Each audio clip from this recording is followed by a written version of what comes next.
Apel dilakukan operasi keselamatan pesawat tahun 2023 Selasa tanggal 7 Februari 2023 segera dimulai.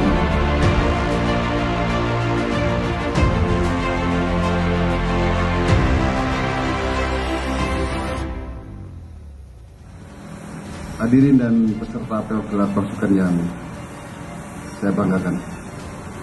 Apel gelar pasukan ini dilaksanakan sebagai cipta kondisi menjelang bulan suci Ramadan 1444 Hijriah, serta untuk mengetahui sejauh mana kesiapan personil maupun sarana dan prasarana pendukung lainnya, sehingga kegiatan operasi dapat berjalan dengan optimal dan dapat berhasil sesuai dengan tujuan serta sasaran yang telah ditetapkan.